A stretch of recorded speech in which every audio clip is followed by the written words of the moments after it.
महिलांसाठी सुवर्णसंधी LIC विमा सखी बनून प्रति महिना 50,000 रुपये कमवा। आमचा पत्ता Dharmaraj plaza, office number 8, PDCC bank शेजारी, नारायणगाव। धन्यवाद।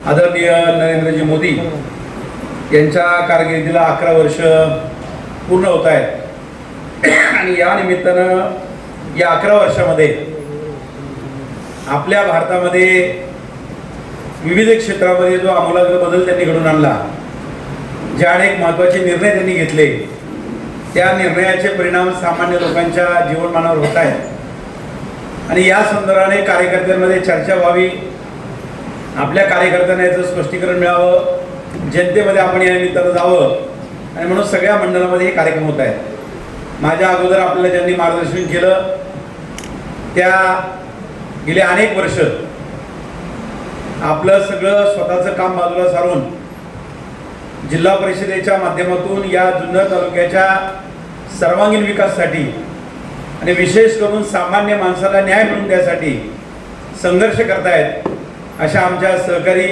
जुन्नर तालुक्याच्या रणरागिणी आदरणीय आशाताई बुचके, आमचे सहकारी कारखान्याचे संचालक तालुका अध्यक्ष आदरणीय खैरे नाना, या ठिकाणी उपस्थित असलेले आदरणीय गांधाळे साहेब, आमचे मंडल अध्यक्ष, विद्यार्थी संघटनेपासून भारतीय जनता पार्टीचा विचार ज्यांच्या कृतीमध्ये आहे असे आशिषजी माळवकर, दुसरे मंडलाध्यक्ष महेंद्रजी सदाकाळ, रोहित परदेशी, आमचे तरुण सहकारी ओझर दिवसांचे अध्यक्ष आणि युवकांचे नेते गणेशभाऊ कवडे, दरेकर साहेब असतील, विशेष करून आरोग्य क्षेत्रामध्ये ज्यांचं प्रचंड मोठं काम आहे, अभ्यास आहे, असे डॉक्टर पंजाबरावजी कथे सर, व्यासपीठावर उपस्थित असलेले आदरणीय मायाताईंपासून सगळे सरपंच, पक्षाचे पदाधिकारी, आपण समोर बसलेले विविध गावचे सरपंच, ग्रामपंचायत सदस्य, पक्षाचे पदाधिकारी, बंधू भगिनी आणि तरुण सहकारी मित्र आणि पत्रकार मित्र, आपल्या सगळ्यांना मी सुरुवातीला धन्यवाद देतो। पावसाळ्याचे दिवस आहेत आणि इतक्या उशिरा संध्याकाळी हा मेळावा होत असताना आपण अतिशय मोठ्या संख्येनं सगळ्या खुर्च्या पूर्ण भरलेल्या आहेत आणि जवळजवळ 100-150 कार्यकर्ते आमच्या पाठीमागे उभे आहेत। इतक्या मोठ्या संख्येनं तुम्ही आलात त्याबद्दल अतिशय अंतःकरणपूर्वक भारतीय जनता पार्टीचा एक कार्यकर्ता म्हणून मी आपल्या सगळ्यांचे आभार मानतो। खरं तर मोदीजींनी जे काम केलं त्या कामाच्या बद्दल आता मीडियामध्ये येत आहे, वर्तमानपत्रात लेख येत आहेत, YouTube आपल्याकडे आहे, प्रत्येकाच्या हातात मोबाईल आहे आणि त्यामुळे या बऱ्यापैकी ज्या सगळ्या निर्णयाची माहिती आपल्या सगळ्यांना झालेली आहे। पण बऱ्याच वेळेला आपल्याला परमेश्वराने विस्मृती देखील वरदान दिलेलं आहे आणि त्यामुळे बऱ्याच गोष्टी आपण त्या ठिकाणी विसरून जातो आणि म्हणून त्या गोष्टीचा उजाळा झाला पाहिजे आणि त्या निर्णयाचे परिणाम काय झाले, भारत कुठून कुठपर्यंत आला, किती PPLचे लोक APL मध्ये आले, दारिद्र्य शिखराचं उच्चाटन किती झालं, किती लोकांना घरं मिळाली, किती लोकांना शौचालय मिळाली, किती शेतकऱ्यांना अनुदान मिळालं, याच्याबद्दल निश्चितपणानं प्रमुख कार्यकर्त्यांना याची माहिती असली पाहिजे, आपण त्याच्यावर बोललं पाहिजे। कारण आपल्या देशामध्ये चांगल्या घटनांच्या बद्दल बऱ्याच वेळा आपण कमी बोलतो आणि एखादं थोडीशी काही किरकोळ घटना घडली की त्याच्यावर चर्चा जास्त होते, सकारात्मक रचनात्मक कामावरती जास्त चर्चा व्हायला पाहिजे। आणि म्हणून डॉक्टर साहेब तुम्ही म्हटले की 50 मिनिटं हवी आहेत, तुम्ही 50 मिनिटं मांडू शकता, इतकं तुमचं वाचन चांगलं आहे किंवा मोदीजींचे निर्णय तेवढे आहेत। आशाताईंनी सगळ्या निर्णयाला हात घातला नाही, पण नरेंद्रजी मोदींनी जे जे निर्णय सामान्य माणसासाठी घेतले त्या प्रत्येक निर्णयाची अंमलबजावणी जुन्नर तालुक्यात झाली पाहिजे आणि माझ्या तालुक्यात जास्त योजना आल्या पाहिजे, माझ्या तालुक्यात व्यक्तिगत लाभाचे जास्त लाभार्थी आले पाहिजे। म्हणून आशाताईंनी कृतीशील प्रयत्न केले, त्यांनी फक्त भाषणं केली नाही, त्याने फक्त त्याचं क्रेडिट घेतलं नाही, तर जुन्नर तालुका याच्यामध्ये अग्रेसर असला पाहिजे।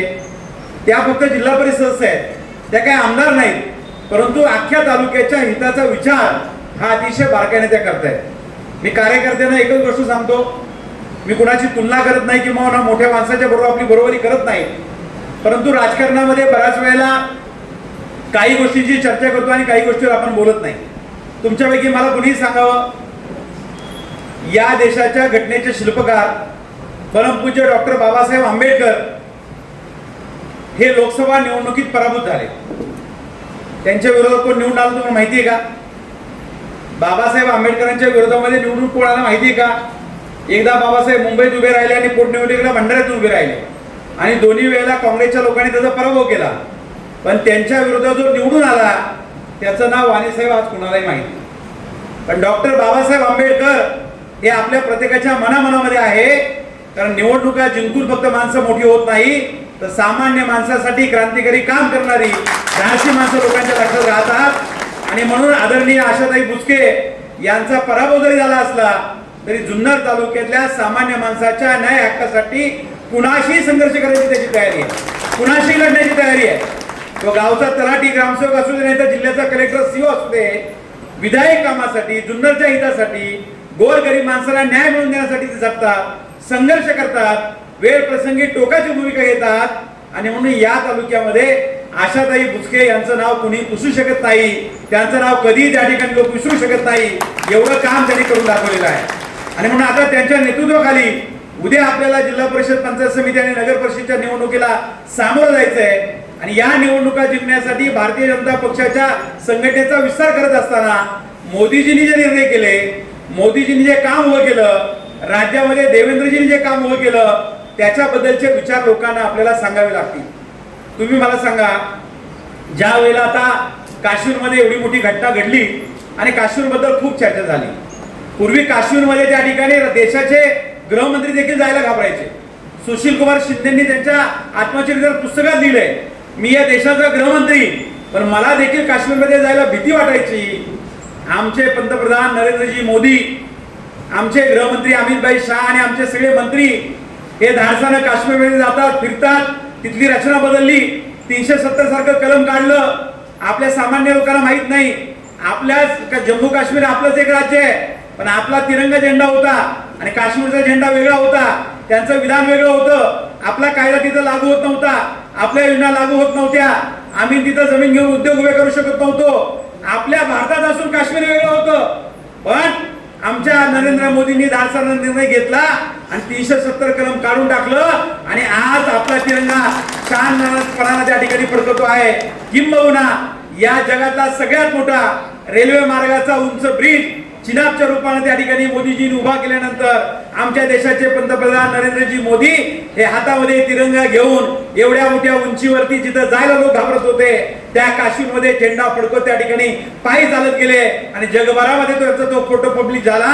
एवढं एक मोकळं वातावरण जम्मू काश्मीरमध्ये उभं करण्याचं काम या ठिकाणी पण आपल्या नरेंद्रजी मोदी यांनी केलेलं आहे. पंडित जवाहरलाल नेहरूंचे काही त्यांचे निर्णय वादग्रस्त आहे, काही निर्णयांचं लोक कौतुक करतात, पण काश्मीरच्या बद्दलची भूमिका आपल्या नरेंद्रजी मोदींनी ही काश्मीरच्या हिताची घेतली, देशाच्या हिताची घेतली. आणि म्हणून त्या ठिकाणी आज काश्मीर मधला मुस्लिम बांधव देखील, तिथला मुस्लिम माणूस देखील सांगतो की काश्मीरला विकासाच्या प्रवाहात आणायचं असेल तर मोदीजींचं नेतृत्व हवं आहे. आणि म्हणून त्या ठिकाणी मोदीजींनी तो क्रांतिकारी निर्णय घेतला. आमच्या मुस्लिम 1-2 भगिनी या ठिकाणी आहेत. 3 तलाक सारखा विषय आपल्या सगळ्यांना माहिती आहे, आपण हिंदू कोड बिल आपल्याला माहिती आहे, पण मुस्लिम कायदे आपल्याला माहित नाही. म्हणजे आमच्या आई भगिनी लग्न केलं आणि 3 वेळा तलाक म्हटलं की त्यांनी महिलेला सोडून द्यायचं, दुसरं तिसरं चौथं लग्न करायचं. त्या महिलेवर अन्याय होत होता, त्या महिलेची बाजू कोणी समजून घेत नव्हतं. अशा प्रसंगामध्ये एका संवेदनशील विषयाला मोदीजींनी हात घातला आणि 3 तलाक त्या ठिकाणी कायदा रद्द करून टाकला की आमच्या महिला भगिनीप्रमाणे मुस्लिम भगिनीला देखील तिचा अधिकार मिळाला पाहिजे, तिला असं लग्न करून कोणी सोडून देऊ शकत नाही. हा विचार आमच्या मुस्लिम बहीण भगिनीच्या मातेच्या हिताचा विचार मोदीजींनी केला आणि कुणी विरोध केल्याचा विचार केला नाही. मोदीजींनी तो निर्णय करून दाखवला. आणि म्हणून आज मुस्लिम आमच्या भगिनींना, मातांना देखील माहिती आहे की आम्हाला त्या ठिकाणी सन्मानाने वागणूक देण्याचं काम या कायद्याच्या निमित्तानं त्या ठिकाणी मोदीजींनी केलेलं आहे. आणि म्हणून त्या ठिकाणी मोदीजींचं नेतृत्व जगभरामध्ये आज जग स्वीकारत आहे. विश्वगुरु म्हणून त्यांची त्या ठिकाणी गणना होते, त्यांच्याबद्दल लेख लिहिले जात आहेत. आपल्या सगळ्यांना माहिती आहे गावागावामध्ये हनुमानाची मंदिर आहेत, गावागावामध्ये प्रभू श्रीरामाची मंदिर आहे. पण ज्या अयोध्येमध्ये प्रभू श्रीरामाचा जन्म झाला, जिथं रामलल्लांचं मंदिर होतं, बाल रूपातली आमच्याकडे प्रभू श्रीरामाची मूर्ती होती, ते आमचे प्रभू श्रीराम वर्षानुवर्ष एका पत्र्याच्या शेडमध्ये होते. तिथलं मंदिर होऊ शकत नव्हतं. ज्या प्रभू श्रीरामाचं नाव घेऊन आपण आदर्श कारभार करतो, रामराज्याची संकल्पना आपण मांडली, रामकृष्ण हरी हा आमचा मंत्र आहे, पण त्या आमच्या प्रभूचं, आमच्या रामाचं मंदिर या देशात होत नव्हतं. फक्त त्या ठिकाणी संघर्ष व्हायचा, लढाई व्हायची, पेपरला बातम्या यायची, आंदोलन व्हायची.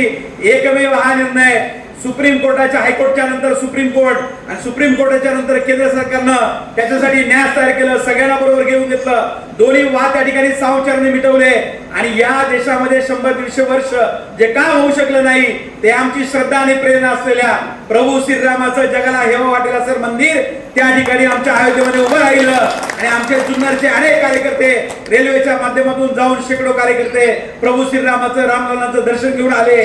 हा प्रश्न लिहिला शांतपणानं, कुठलीही दंगल नव्हता, कुठलाही गदारोळ नव्हता, त्या ठिकाणी मोदीजींनी त्या ठिकाणी सोडवला आणि या भारतातले आणि जगातले सगळ्या क्षेत्रातले लोक त्या मंदिराच्या लोकार्पणाच्या निमित्तानं अयोध्येमध्ये आले. अजून तो पहिला टप्पा होता. आता प्रभू श्रीरामाचं मंदिर इतकं विस्तीर्ण आणि सुंदर आहे, तिच्यामध्ये इतक्या अनेक गोष्टींचा समावेश आहे. भविष्यामध्ये आता आपली जुनी मंडळी काही असतील, ती जुनी मंडळी ज्या वेळेला 4 धाम यात्रा करायची, ज्या उत्तरेकडे यात्रेला जायची, त्यांना त्या ठिकाणी लाज वाटायची की आमचा प्रभू श्रीराम ज्यांचं मंदिर नाही, जिथं जन्म झाला तिथं मंदिर नाही, आमच्या लोकांना खंत होती.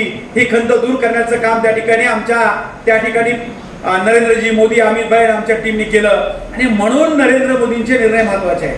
नुसतं त्या विषयाचा राजकीय फायदा त्यांनी घेतला नाही, तो विषय भिजत तोंड ठेवला नाही की ज्याच्यामुळे मला मतं मिळतील असा विचार त्यांनी केला नाही.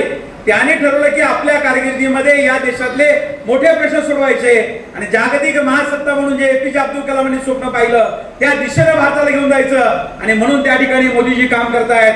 आज त्या ठिकाणी महिला आरक्षण, ताई आज आपल्या सगळ्या महिलांना कदाचित महिला आरक्षण झाल्यावर महिला भगिनी आमच्या इतक्या मोठ्या संख्येने या तालुक्यामध्ये आदिवासी भाग अतिशय मोठा आहे आणि या आदिवासी भाग बांधवांना न्याय देण्यासाठी महिला आरक्षणाच्या अगोदर मी सांगेल, नानांनी ज्याचा उल्लेख केला की आयोग काय, आयोगाला स्वतंत्र दर्जा आहे, आयोगाला न्यायिक दर्जा आहे, आयोगाचं सातत्य कायम राहतं सरकार कुणाचे असो आणि म्हणून त्या ठिकाणी मागासवर्गीय आयोग होता. परंतु त्या ठिकाणी आमचा आदिवासी बांधव त्यांचा आयोग नव्हता, कारण आयोगाला न्यायिक अधिकार आहे. उद्या आदिवासी माणसं अन्याय झाला तर तो आयोग न्याय देईल, आदिवासींच्या योजना कमी झाल्या तो आयोग प्रश्न विचारेल, कारण आयोगाला सार्वभौम अधिकार आहे, न्यायिक अधिकार आहे. आणि म्हणून या राज्याचे मुख्यमंत्री आदरणीय देवेंद्रजी फडणवीस यांनी या तालुक्यातल्या आदिवासी समाजासाठी अनुसूचित जमातीचा आयोग स्थापन करण्याचं पहिलं महत्वाचं काम या महाराष्ट्रामध्ये केलं आणि म्हणून आदिवासी बांधवांच्या मागे उभं राहण्याचं काम देखील आमचं सरकार करत आहे. महिलांना आरक्षण आता लागू झालं नाही म्हणून त्याची किंमत आपल्याला नाही किंवा त्याची चर्चा आपण करत नाही. 33% महिला आरक्षण स्थानिक स्वराज्य संस्थात होतं, ते पुढे 50% झालं. म्हणून आमच्या अनेक महिला भगिनी सरपंच म्हणून पुढे आल्या, आमच्या त्या ठिकाणी महिला भगिनी त्या ठिकाणी जिल्हा परिषद पंचायत समितीमध्ये आल्या. पण आमदार खासदार होण्याची मुभा आमच्या देशामध्ये आरक्षणानं महिलांना नव्हती. आता बुचकेताई आरक्षण असून लढतात आणि येतात, अशा फार कमी खासदारांनी आमदार आहे जे आरक्षण नसताना निवडून येत होत्या. पण या देशामध्ये महिलांच्या हितासाठी जसं मुस्लिम महिलांच्या हिताचा निर्णय घेतला, जसं उज्ज्वला गॅस योजना आणली, सुकन्या समृद्धी लहान मुलींचा विचार मोदींनी केला, त्याच पद्धतीने त्या ठिकाणी विधानसभेमध्ये आणि लोकसभेमध्ये 29 साली जी निवडणूक होईल ती लक्षात घ्या. इथून पुढे फक्त 4 वर्ष शिल्लक आहे. 1 वर्ष वाऱ्यासारखं विधानसभेचं संपून जाणार आहे, लोकसभेचं संपलं, 4 वर्षांनी लोकसभा येणार आहे, 4.5 वर्षांनी विधानसभा येणार आहे आणि पुनर्रचना होणार आहे मतदारसंघाची. जनगणनेचं काम सुरू झालेलं आहे आणि मग त्या ठिकाणी आपल्या महाराष्ट्रातले 33 मतदारसंघ विधानसभेचे आणि लोकसभेचे मतदारसंघ वाढणार आहेत. त्यातले 33% हे मतदारसंघ महिलांसाठी आमदारकी आणि खासदारकी राखीव होणार आहे आणि महिला फक्त त्याच्यात उभी राहणार आहे. हा क्रांतिकारी निर्णय मोदीजींनी करून दाखवला. 33% महिला ज्या वेळेला विधानसभेत जातील, 33% महिला ज्यावेळी लोकसभेत जातील त्यावेळी विचार करा. आज थोड्या महिला आहेत पण महिलांसाठी आवाज उठवतात. एखाद्या महिला अन्याय झाला तर आमच्या महिला बहिणी एकत्र येतात, पक्ष बाजूला सारतात. ज्यावेळी 33% आमदार असतील तेवढ्याच मंत्री असतील, 33% लोकसभेत असतील तेवढ्याच केंद्रामध्ये मंत्री असतील आणि मग विचार करा महिलांच्या हिताचे किती निर्णय होतील. हे धाडसी काम काँग्रेसच्या लोकांना हे जमलं नाही. त्यांनी फक्त स्थानिक स्वराज्य संस्था आरक्षण दिलं, पण स्थानिक स्वराज्य संस्था या राज्य सरकारच्या इशाऱ्यावर चालतात, केंद्राच्या निर्णयावर चालतात. हे योजना आणि फंड देण्याचं काम केंद्र आणि राज्य करतं, पण जिथं फंड मिळतो, जिथं कायदा तयार होतो, कायदे मंडळामध्ये 33% महिलांना संधी देण्याचं काम या देशाचे पंतप्रधान आदरणीय नरेंद्रजी मोदींनी केलेलं आहे. त्याच्याबद्दलचा वटहुकूम निघालेला आहे. त्या ठिकाणी रचना आमची होईल आणि आरक्षण पडेल आणि बुचकेताई आपल्या खेड आंबेगाव जुन्नरच्या परिसरामध्ये आपल्या 3 तालुक्यामध्ये अजून 1 किंवा 1.5 मतदारसंघ विधानसभेचा वाढणार आहे. ताईंना संधी आतापर्यंत आपण पाठीमागे राहिला मिळू शकली नाही. जिल्हा परिषद त्यांनी कर्तव्यगारी दाखवली, पण उद्या ताईंचं नशीब असेल आणि त्यांचे स्टार चांगले असतील आणि नक्की असतील, कारण गोरगरिबाचे आशीर्वाद त्यांच्या पाठीशी आहे. आणि अशा वेळेला महिला आरक्षण ज्यावेळी संधी येईल त्यावेळी ताई इतकी कर्तबगार महिला या तालुक्यात दुसरी कोणी आहे का? त्यावेळेला आपली ताई विधानसभेत जाऊ शकते, आपली ताई उद्या चांगल्या पदावर जाऊ शकते. पण अडचणीच्या काळात मागे उभं राहणे कार्यकर्त्याचं काम आहे. विजय आणि पराजयाचा विचार करायचा नसतो. जो नेता आपल्या पाठीमागे येतो, आपल्याला कामाला मत येतो, अर्ध्या रात्री आपला फोन घेतो, संकट झाल्यावर पोलीस स्टेशन तहसील येतो, त्या कार्यकर्त्याच्या पाठीमागे आपण उभं राहिलं पाहिजे. यशाच्या मागे जाणारे उडून जाणारे खूप असतात, पण अपयश आल्यानंतर देखील एकनिष्ठ उभे राहणारी माणसं कमी असतात. आणि असे एकनिष्ठ कार्यकर्ते आपल्या टीम मध्ये याचा निश्चितपणे आपला अभिमान आहे. आणि म्हणून महिला आरक्षणाचा एक मोठा परिणाम त्या ठिकाणी होणार आहे. मगाशी त्या ठिकाणी कार्यकर्त्यांनी सांगितलं, ताईंनी देखील सांगितलं की आमची भारतीय अर्थव्यवस्था, आमचा पैसा, शेवटी कोणता देश किती पॉवरफुल आहे आर्थिक त्या ठिकाणी प्रगतीवर मोजलं जातं. आम्ही खूप लांब होतो, हा लांबचा पल्ला कट त्या ठिकाणी वर येत येत आज पहिल्या क्रमांकावर अमेरिका आहे, दुसऱ्या क्रमांकावरती चायना आहे, तिसऱ्या क्रमांकावरती जर्मनी आहे, आमच्या अगोदर जपान होता. आता जपानला मागे टाकून आज भारत जगातल्या अनेक देशांमध्ये भारत चौथ्या क्रमांकावर आहे. आणि काही दिवसामध्ये 50-60 पॉईंटचा फरक आहे. आपल्याला 4.19 ट्रिलियन अशा प्रकारची आपली अर्थव्यवस्था आहे. तिसऱ्या क्रमांकावरती घेऊन जाण्यासाठी मोदीजी प्रयत्न करतायत. आणि आपण आज पाहिलं असेल तर 2.25 कोटी, किती 2.25 कोटी कुटुंब ही दारिद्र्य रेषेतून दारिद्र्य रेषेच्या वर आली. बीपीएलचा माणूस होता, दारिद्र्य रेषेच्या खाली होता. या अशा 2.25 कोटी कुटुंबांना दारिद्र्य रेषेच्या वर आणण्याचं काम, मग ती जनधनची योजना असेल, प्रधानमंत्री विमा योजना असतील, उज्ज्वला गॅस असेल, आज 2 कोटी लोकांना घरं बांधून झाली. मोदीजींच्या काळात सोपा आकडा नाही, 2022 पर्यंत 2 कोटी लोकांची घरं प्रधान आवास मधून बांधून झाली. आज आपल्या एकट्या महाराष्ट्राला 10 ते 20 लाख घरकुलं 2 टप्प्यामध्ये एकट्या महाराष्ट्रासाठी त्या ठिकाणी मोदीजींनी दिली. आणि म्हणून प्रत्येक गावामध्ये कुणाचं नोकरीचं घर सुरू आहे, कुणाचं घर पूर्ण झालंय. आपल्या घरांना एवढे पैसे कधीच येत नव्हते. एवढा पैसा प्रधानमंत्री आवास योजनेतून मोदीजींनी दिल्लीतून थेट गल्लीपर्यंत पाठवलाय. आणि याच्यातला 1 रुपया कट होत नाही, 1 रुपया कट होत नाही. चेक प्रकार राहिले नाही, तुमच्या खात्यावर पैसे येतात. जिल्हा परिषदला कुणी पाईप खरेदी करायचे नाही, खात्यावर पैसे येतात. ताडपत्री येत नाही, खात्यावर पैसे येतात. केंद्राची कोणती पण योजना, प्रधानमंत्री पीएम किसान योजना, निघालेले 2,000 डायरेक्ट शेतकऱ्याच्या अकाउंटला येतात. भाऊसाहेबांना चेक द्यावा लागत नाही, त्याला कमिशन द्यावं लागत नाही. ही डीबीटी पद्धती, डायरेक्ट बेनिफिशरी ट्रान्सफर, थेट लाभार्थ्याच्या खात्यावर पैसे, हा क्रांतिकारी कायदा मोदीजींनी केंद्रात आणला आणि देवेंद्रजी राज्यात आणला. नाहीतर मग याला भेट, त्याला 2 रुपये दे, 100 रुपये खर्च, 500 रुपये खर्च कर. आज कुणाला 1 रुपया द्यावा लागत नाही. आमच्या खात्यावरती दिल्लीत निघालेला पैसा आमच्या खात्यावर तसाच येतो. हे पारदर्शी काम, हे गोरगरिबांच्या हिताचं काम पंतप्रधान आमच्या मोदीजींनी केलेलं आहे. आणि म्हणून आपण हे समजून घेतलं पाहिजे. एका बाजूला रस्त्याचं इन्फ्रास्ट्रक्चर, जगाला हेवा वाटेल अशा प्रकारचे रस्ते आपल्या महाराष्ट्रातील देशात होत आहेत. मोठमोठे ब्रिज होत आहेत. ज्या डोंगरी भागात रेल्वे गेल्या तिथे रेल्वे चाललेली आहेत. विमानतळ रेकॉर्ड ब्रेक झालेली आहे. एम्स मोठ्या प्रमाणात हॉस्पिटलची संख्या वाढलेली आहे. पण याबरोबर गरिबांच्या हिताचा निर्णय त्या ठिकाणी मोदीजी करतायत. आणि म्हणून त्या ठिकाणी लाभार्थ्याच्या अकाउंटला पैसे येतात. प्रधानमंत्री किसान सन्मान निधी योजना या अगोदरच्या कोणत्या सरकारने केली का? मोदीजींनाच का सुचलं? लोक पहिले म्हणले काय 2,000 आले, एकदाच येतात, परत येतात की नाही. आज त्या ठिकाणी आज का उद्याच हप्ता आहे पीएम किसानचा, तो आपल्या शेतकऱ्यांच्या खात्यावर येतो. त्या धर्तीवर राज्याने सुद्धा देवेंद्रजी योजना आणली. आज शेतकऱ्यांना त्यांच्या हक्काचा पैसा त्यांच्या खात्यावर येतो. गरीब शेतकऱ्याला ज्यावेळी 6,000 येतील आणि आमच्या राज्याचे 6,000 येतील, 12,000 रुपये अकाउंटला येतात. हे महत्वाचं आहे. 12,000 रुपयाची किंमत गरीबाला आहे, श्रीमंताला नाही. काही श्रीमंत याच्यावर टीका करतात. श्रीमंतांसाठी मोदींची योजना नाहीच आहे. मोदीची योजना गरीबसाठी आहेत, शेतकऱ्यांसाठी आहे, विधवा परित्यक्ता महिलांसाठी आहे, किशोरवयीन मुलींसाठी आहे, कॉलेजच्या विद्यार्थ्यांसाठी आहे, शेतमजुरासाठी आहे, आदिवासींसाठी आहे, मागासवर्गीय समाजासाठी आहे. विश्वकर्मामधून आमच्या त्या ठिकाणी आमचे जे 12 बोलते संस्कृतीचे लोक आहेत, या 12 बोलत्यांसाठी विश्वकर्मा योजना आहे. आणि म्हणून सगळ्या योजना मोदींच्या या गरीब माणसासाठी आपण लक्षात घ्या. आणि म्हणून आपल्याला योजना मिळाल्यानंतर बऱ्याच लक्षात राहत नाही योजना कुठून आली. पूर्वी अशा योजना केंद्रातून येत नव्हत्या. लक्षात घ्या, केंद्र फक्त मोठा प्रोजेक्ट करायचं, राज्याला पॅकेज द्यायचं, मोठ्या योजना फक्त केंद्रातून यायच्या. आज छोट्या छोट्या गोरगरिबांच्या योजना थेट दिल्लीच्या सरकारने सुरू केल्या. वित्त आयोगामध्ये सरपंच या ठिकाणी आहे, तुम्ही सांगा वित्त आयोगामध्ये एवढे पैसे कधी ग्रामपंचायतच्या खात्यावर आले होते का? आज सरपंच आमचा ताट मांडणी सांगतो, माझा वित्त आयोग माझ्या हक्काचा त्या ठिकाणी आला होता. आमचे अमोल भुजबळ दिल्लीला पुरस्कार घ्यायला गेले. अनेक सरपंचांनी वित्त आयोगातून चांगली कामं करून दाखवली. हा सरपंचांना हक्काचा पैसा देण्याचं काम कुणी केलं? या देशामध्ये पंतप्रधान नरेंद्र मोदींनी केलं. 73वी घटना दुरुस्ती ज्यावेळी झाली त्यावेळेला कायद्यात तरतूद केली की वित्त आयोगाचा पैसा थेट ग्रामपंचायतला पाठवा. पण कुठल्या पंतप्रधानांनी धाडस केलं नाही. कधीतरी थोडे पैसे यायचे. आज हक्काचे पैसे लोकसंख्येप्रमाणे तुमच्या ग्रामपंचायतच्या अकाउंटला येतात आणि आमचा सरपंच हक्कानं काम करतोय. त्याचा अधिकार देण्याचं काम सरपंचाला पंतप्रधान नरेंद्र मोदींनी केलेलं आहे. आणि म्हणून सगळे निर्णय त्यांचे तुम्ही काढून बघा. हे आपल्याला त्या ठिकाणी आपल्या सगळ्यांच्या हिताचे आहेत. आज अमितभाई शहांचं मध्यंतरी तुम्ही भाषण ऐकलं असेल. दहशतवाद नक्षलवाद या दोन वेगळ्या गोष्टी आहेत. ज्या ठिकाणी आमचा आदिवासी भाग आहे, फॉरेस्ट आहे, अशा आपल्या गडचिरोली पासून देशातल्या अनेक भागामध्ये नक्षलवाद एवढा होता की मुख्यमंत्री तिथे जात नव्हता, आमदार खासदार जाऊ शकत नव्हते, अधिकारी जाऊ शकत नव्हते. आज आमचे देवेंद्रजी फडणवीस गडचिरोलीची जबाबदारी त्यांनी घेतली. आज गडचिरोलीच्या गावापर्यंत जिथं कुणीच गेलं नव्हतं मुख्यमंत्री, अशा गावांमध्ये सामान्य आदिवासी लोकांमध्ये आमचे त्या ठिकाणी देवेंद्रजी बसून आले. पुलांची रस्त्याची कामं केली, कारखाने आणले, गडचिरोलीमध्ये प्रोजेक्ट सुरू केले. आणि दुसऱ्या बाजूला अमितभाईंनी ठरवलं की पुढच्या 2 वर्षामध्ये भारत हा नक्षलवादी मुक्त करायचा. भारताच्या कुठल्या भागामध्ये नक्षलवाद चळवळ नको, सगळे शांततेत पाहिजे. आदिवासी समाजाला देखील विकासाच्या प्रक्रियेत पुढे न्यायचंय आणि ते टार्गेट पूर्ण करण्याचं काम त्या ठिकाणी आता सुरू आहे.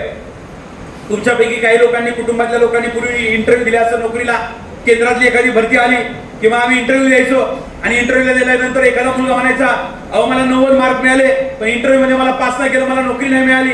आणि ज्याला 85 मार्क मिळाले होते त्याचा वशिला होता आणि मग मुलाखतीमध्ये त्याला जास्त मार्क दिले आणि तो अधिकारी झाला. पंतप्रधान नरेंद्रजी मोदी हे गरीब कुटुंबातून आले. त्यांच्या कुटुंबाने चहा विकून प्रपंच उभा केला.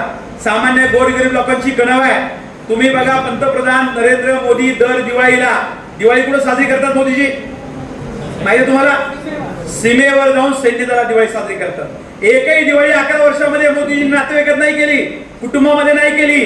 प्रत्येक दिवाळी मोदीजींनी साजरी केली सीमेवर. आमचे जे जवान देशाचं संरक्षण करतात, ज्यांच्यामुळे आम्ही सुरक्षित या ठिकाणी झोपलेला आहे, त्या देशाच्या संरक्षकांसाठी, त्या देशातल्या सैनिकांमध्ये जाऊन गोडधोड करून आमचे पंतप्रधान दिवाळी साजरी करतात. आणि म्हणजे प्रत्येक माणसाची कणव त्या माणसाला आहे. आणि म्हणून त्या ठिकाणी त्यांनी निर्णय घेतला की यापुढे मेरिट मध्ये ज्याला मार्क मिळतील, लेखी परीक्षेमध्ये ज्याचे मार्क चांगले असतील, तो गरीबाचा पोरगा का श्रीमंताचं बघायचं नाही, तो कोणत्या जातीचा बघायचं नाही, त्याचा वशिला बघायचा नाही, त्याच्यासाठी कोणी चिठ्ठी दिली का पाहायचं नाही. मुलाखत हा प्रकारच मोदीजींनी काढून टाकला. मेरिट मध्ये आलेल्या मुलाला आज नोकरी मिळते म्हणून आपले ग्रामीण भागाचे अधिकारी व्हायला लागले. कदाचित आपल्यातले अनेक पोलीस होत आहेत, कृषी साहेब होत आहेत, तलाठी होत आहेत, क्लास 1 क्लास 2 होत आहेत. याचं कारण काय? मोदीजींनी इंटरव्ह्यूज काढून टाकला. जिथं गडबड होते, जिथं वशिला लागतो, जिथं गरिबांना न्याय मिळत नाही, अशा गोष्टी काढून टाकण्याचं काम सगळ्या ठिकाणी बघा मोदीजींनी काढलेलं आहे. म्हणून मोदीजींच्या सगळ्या योजना गरीब माणसाला पुढे ठेवून गेलेल्या आहेत. याचं कारण असं, भारतीय जनता पक्षाची जी विचारधारा आहे, पंडित दीनदयाळ उपाध्याय यांनी एकात्म मानवतावादाचा विचार मांडला. एकात्म मानवतावाद हाच आहे की रांगेतल्या शेवटच्या माणसाला शिल्लक राहीपर्यंत दिलं पाहिजे, रांगेतल्या शेवटच्या माणसाचा विचार करून नियोजन केलं पाहिजे. नाही तर पहिला आला त्याला संधी आणि जो पाठीमागे तो बिचारा तसाच राहिला, तो दिव्यांग असेल, त्या ठिकाणी त्याला दिसत नसेल, त्याला काही अडचण असेल तर तो पुढे येऊ शकत नाही. नरेंद्र मोदींनी हा विचार घेऊन शेवटच्या माणसाचा विचार केला. म्हणून मोदींचं काम इतरांपेक्षा उजवं आहे आणि म्हणून मोदीजींची 11 वर्ष ही इतर पंतप्रधानांपेक्षा वेगळी आहेत. आपला देश आज सुरक्षेमध्ये आत्मनिर्भर झालेला आहे. सगळी उत्पादनं आपल्याकडे होत आहेत. आज कुठल्या देशाची हिंमत नाही आपल्याकडे वाकडे नजून पाहण्याची. आणि म्हणून मग त्या ठिकाणी रेडीचा डाव खेळून पहलगाम सारख्या ठिकाणी, पर्यटनाच्या ठिकाणी जिथं पर्यटन लोक आलेत, आनंद घ्यायला आलेत, तिथं काही वेगळा प्रकार नव्हता. त्या ठिकाणी अतिरेकी घुसवले आणि त्या ठिकाणी आमच्या ज्या भगिनी होत्या त्यांना विचारलं तुमची जात कोणती, आणि हिंदू म्हटल्याबरोबर त्या ठिकाणी त्यांच्या पतींना, नवऱ्याची त्यांची हत्या केली. त्यांचं कुंकू पुसण्याचं काम दुर्दैवानं त्या ठिकाणी अतिशय नीच वृत्तीनं पाकिस्तानच्या अतिरेक्यांनी केलं. आणि म्हणून आमच्या नरेंद्र मोदींनी, ताईंनी सांगितल्याप्रमाणे सगळे अधिकार सैन्य दलाला देऊन टाकले आणि जे ऑपरेशन केलं, सिंदूर हा आमच्या महिलांच्या दृष्टीने पवित्र आहे आणि म्हणून सिंदूर हे नाव ऑपरेशनला दिलं आणि शेकडो अतिरेक्यांचा खात्मा पाकिस्तानमध्ये जाऊन केला. इथून त्या ठिकाणी क्षेपणास्त्र डागली. एकाही निरपराध पाकिस्तानच्या माणसाला त्यांनी मारलं नाही, एकही क्षेपणास्त्र चुकीच्या ठिकाणी टाकलं नाही. जिथं अतिरेक्यांचे तळ होते, जिथं चुकीचं प्रशिक्षण चाललं होतं, जिथं अतिरेकी चळवळ चालली होती, त्या अतिरेक्यांचे तळ उद्ध्वस्त करण्याचं काम हे आमच्या नरेंद्र मोदी आणि आमच्या सैन्य दलानं केलं. आणि म्हणून सैन्य दलाचं सगळे अभिनंदन केलं. पंतप्रधान, राष्ट्रपती आणि आमचं मंत्रिमंडळ सैन्य दलाच्या पाठीमागे उभं राहिलं. पराक्रम आमच्या सैन्य दलाने केला. आमच्या त्या ठिकाणी महिला भगिनी कर्तव्याने लढल्या. आणि म्हणून तिन्ही सैन्य दलाचं या निमित्तानं आपण अभिनंदन करूया. आमच्या सैन्य दलाचा आम्हाला अभिमान आहे. म्हणून तिरंगा यात्रा त्या ठिकाणी देशामध्ये झाल्या. गावागावात लोक तिरंगे घेऊन आले. सैन्य दलाचा जय जयकार आपल्या लोकांनी केला. कारण आमचं सैन्य दल तेवढं पॉवरफुल आहे. आमचं सैन्य दल हे देशप्रेम, जाज्वल्य इच्छाशक्ती असणार आहे. आणि म्हणून त्या ठिकाणी या निर्णयाबद्दल देखील आपण मोदींचे त्या ठिकाणी आभार मानले. तुम्ही आम्ही मराठी बोलतो, सोलापूरची मराठी वेगळी आहे, कोल्हापूरची वेगळी आहे, पुण्याची वेगळी आहे, जुन्नरची धुरी आपली वेगळी आहे. काही महिलावर आपली भाषा बदलते, पण आपली मातृभाषा मराठी आहे. अनेक वर्ष अनेक नेत्यांनी प्रयत्न केले की मराठी भाषेला अभिजात दर्जा द्या. तुम्ही म्हणले काय भानगड आहे अभिजात दर्जा? मराठी भाषेला तो अभिजात दर्जा मिळाल्यामुळं मोठ्या प्रमाणावरती मराठी भाषेच्या विकासासाठी पुस्तके येतील, अनुदान मिळेल, शिबिरं होतील, संमेलनं होतील आणि एक वेगळी किंमत, इमेज आमच्या मराठीला जगभरात मिळेल. 11 भाषांना त्या ठिकाणी अभिजात दर्जा देत असताना पंतप्रधान नरेंद्र मोदींनी गेल्या अनेक वर्षाची असलेली महाराष्ट्राची मागणी पूर्ण केली आणि मराठी भाषेला अभिजात दर्जा दिला. आम्हाला मराठी माणसाला याचा अभिमान आहे. आणि म्हणून आपल्याकडे आल्यानंतर पंडित आमचे त्या ठिकाणी पंडित दीनदयाळ उपाध्यायांचा विचार घेऊन येत असताना ज्या वेळेला नरेंद्र मोदी भाषण करतात त्यावेळी पहिलं काही भाषण मराठीतून करतात. मराठीतून आपल्या लोकांशी त्या ठिकाणी बोलतात. आमच्या हिंदू धार्मिक सांस्कृतिक परंपरा, आमचे देवदेवता असतील, आमचे संत महंत असतील, या सगळ्यांची पूजा करून त्यांचं दर्शन घेऊन त्यांना श्रद्धांजली मानून त्या ठिकाणी काम करतायत. कारण आमच्या परंपरेमुळे आम्ही मोठे आहोत. आणि म्हणून हे सगळं काम आदरणीय नरेंद्र मोदींनी आपल्याला केलेलं पाहायला मिळतं. आणि म्हणून माझी कार्यकर्त्यांना आता एवढीच विनंती आहे की एका बाजूला पंतप्रधानांनी आपल्याला प्रचंड योजना दिल्या. अमित भाईंनी सहकार मंत्रालय उभं केलं आणि पुन्हा सहकारी सोसायटीला आता ताकद मिळते. सहकारी सोसायटींना पुढच्या काळात इमारती येणार आहे, अनुदान मिळणार आहे. या सोसायटीकडे कधी कुणी पाहत नव्हतं, त्याच्यासाठी अमित भाईंनी त्या ठिकाणी योजना आणली आहे. पण या सगळ्या योजना झालेल्या आहेत, त्या योजना गोरगरीब लोकांपर्यंत पोहोचवताना अडचणी काय येतात का? गरीब माणूस वंचित राहिलाय का? त्याला योजना का मिळाली नाही? याच्यासाठी आपल्या सगळ्यांना काम करायचंय आणि याच्यातूनच आपल्याला आपल्या निवडणुकीची तयारी करायची. आणि म्हणून व्यासपीठावर उपस्थित असलेले आमचे सगळे पदाधिकारी ताईंच्या पद्धतीने लढतायत, संघर्ष करतायत, योजना आणतायत, वरती मांडतायत. पण आता आपली जी सेकंड फळी काम करते, तिसरी फळी काम करते. एकदा रिझर्वेशन आले की एखादी सामान्य तुमच्यातली महिला देखील पंचायत समिती सदस्य होणार आहे. तुमच्यातला एखादा ओबीसी समाजातला, एसटी समाजातला कार्यकर्ता, त्याला उमेदवारी द्यावी लागणार आहे. आणि म्हणून माझी कार्यकर्त्यांना विनंती आहे, ज्यांना लढायचं आहे, ज्यांना त्या ठिकाणी नेतृत्व करायचं आहे, ज्यांना निवडणुकीतून आपलं नेतृत्व उभं करायचं आहे, त्यांनी रात्रंदिवस काम सुरू केलं पाहिजे. गोरगरिबांच्या घरापर्यंत, झोपडीपर्यंत, वस्तीपर्यंत गेलं पाहिजे. आणि केंद्राच्या आणि राज्याच्या योजना, या योजना का मिळणार नाही, अडचण काय आहे, त्या माणसांना मदत केली पाहिजे. संजय गांधीची पेन्शन ती बंद आली, मदत केली पाहिजे. कोण वंचित आमची महिला राहिली तिला मदत केली पाहिजे. शेतकरी केवायसी मुळे कोण बाजूला राहिलेला आहे पीएम किसानचा, त्याला त्या ठिकाणी मदत केली पाहिजे. शेवटी मोदीजींना हेच अपेक्षित आहे. मोदीजींनी एकदा खासदारांची बैठक घेतली आणि खासदाराच्या बैठकीत त्यांनी विचारलं, तुम्हाला काय आवडतं आमच्या राज्यकारभाराचं, तुम्हाला मतं कशामुळे मिळाली मागच्या लोकसभेला? तर त्यावेळी कोणी उभे राहिले, मोदीजी तुमचं काम फार चांगलं आहे. अमित भाईंनी असं केलं.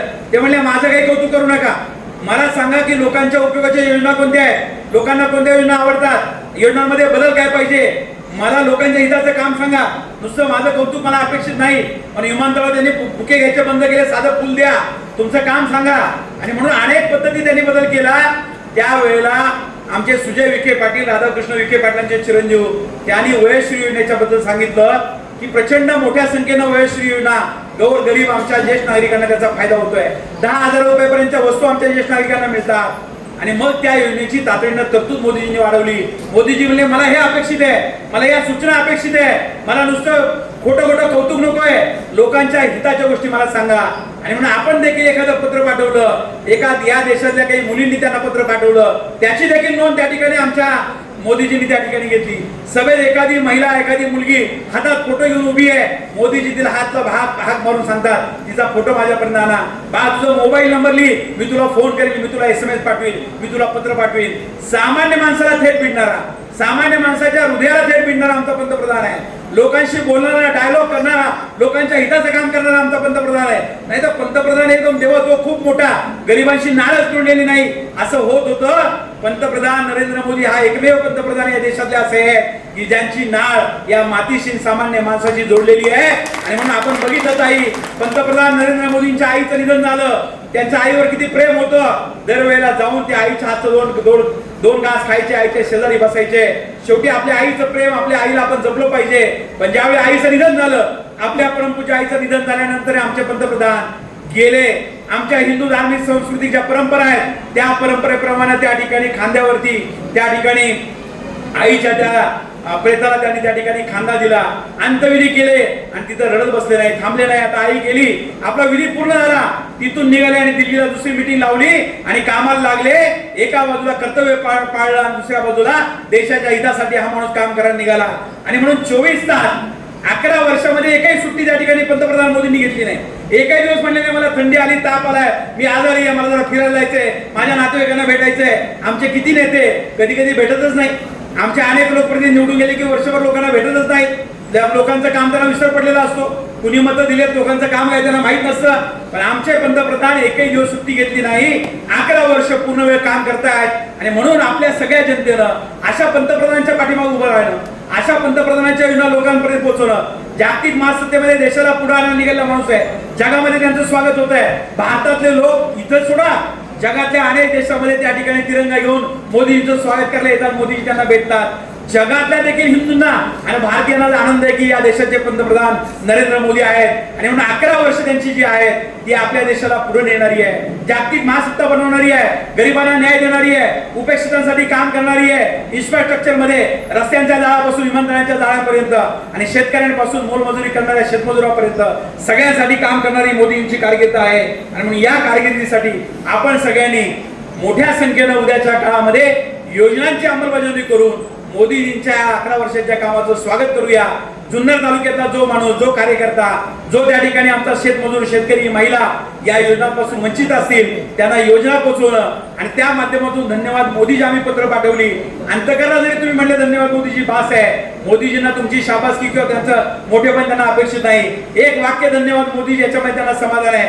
पण आपला देश पुढे नेण्यासाठी ते काम करतायत. यासाठी आपण सगळ्यांनी उद्याच्या काळामध्ये भारतीय जनता पार्टीचा विचार हा सगळ्यांना बरोबर घेऊन जाण्याचा आहे. आता आमच्याकडे त्या ठिकाणी 4 मंडळ झाली, 4 मंडलाध्यक्ष त्यांच्या कार्यकारी करायच्या, त्यांच्या भागात त्यांना काम करायचं आहे. मी ताईंना आल्यानंतर म्हटलं की जिल्ह्यामध्ये अनेक कार्यक्रम होत आहेत, पण आज या नारायणगाव सावरगाव जिल्हा परिषदच्या 2 गटामध्ये आणि या मंडळामध्ये ताई जिल्ह्याचा एक मोठा मेळावा, मोठा कार्यक्रम तुमच्या लोकांनी केला. म्हणून आशिष भाऊ तुमच्या सगळ्या टीमचं, पदाधिकाऱ्यांचं मी मनापासून अभिनंदन करतो. की करायचं तर मनापासून करायचं. ऍडव्होकेट केतन जी आपण प्रवेश केला, तुमचंही स्वागत करतो. तुम्ही ज्यांना कुणी वाली नाही त्या कैद्यांसाठी काम करतात, असेच लोक भारतीय जनता पार्टीला अपेक्षित आहे. उद्याच्या काळामध्ये ताईंच्या नेतृत्वाखाली अनेक लोक पक्ष देणार आहेत, त्यांना आपण बरोबर घेऊया. सरकारी कमिटीत आपल्याला वाटा मिळणार आहे. विशेष कार्यकारी अधिकारीमध्ये आपला हक्क आहे, विकास निधीमध्ये आपला हक्क आहे. देवेंद्रजी आपले मुख्यमंत्री महाराष्ट्रामध्ये आहेत, त्यामुळे आपलं कोणतं काम राहणार नाही. ताईंचं कोणतंही पत्र फेल जाणार नाही. ताईंच्या प्रत्येक पत्रावर बावनकुळे साहेब त्या ठिकाणी रिमार्क करतात, चंद्रकांत मदत करतात, देवेंद्रजी त्यांच्या पत्राची नोंद घेतात. आणि म्हणून त्या ठिकाणी तुमचं काम आणणार नाही. तुम्हाला विकासाच्या प्रक्रियेत न्याय मिळेल, फंड्स मिळतील, कमिट्या मिळतील, विशेष कार्यकारी अधिकारी तुम्ही व्हाल. परंतु ही संघटना एक कुटुंब म्हणून आपल्याला बांधायची आहे. आणि म्हणून मोदीजींना धन्यवाद देत असताना, मोदीजींचं अभिनंदन करत असताना, धन्यवाद मोदीजी म्हणत असताना, या देशाला पुढे नेण्यासाठी जाज्वल्य राष्ट्रभक्ती, अंतःकरणामध्ये राष्ट्रप्रेम ठेवून आपल्या सगळ्यांना काम करायचं आहे. कारण भारतीय जनता पार्टी सांगते पहिलं राष्ट्र, नंतर पक्ष आणि शेवटी मी. माझा विचार पहिला नाही, माझा राष्ट्र पहिला आहे. आणि म्हणून भारतीय जनता पक्षाचा कोणताही कार्यकर्ता बघा, कोणताही मंत्री बघा, कोणताही नेता बघा, तो राष्ट्राला पहिलं मानतो. आणि म्हणून शिवराजी चव्हाण इथं आले, पायी चालत त्या ठिकाणी आले, शेतकऱ्यांच्या शेतावर गेले, मोलमजूर करणाऱ्या शेतमजुरांशी त्यांनी चर्चा केली. असे सगळे भारतीय जनता पार्टीचे मंत्री आहेत.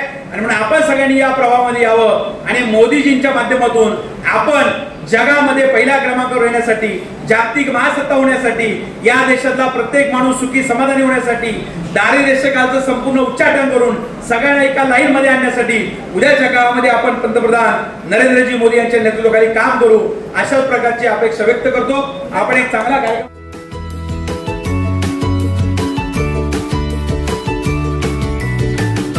बातम्या शेतीच्या, बातम्या मातीच्या, बातम्या अन्यायाच्या, गुन्हेगारीच्या,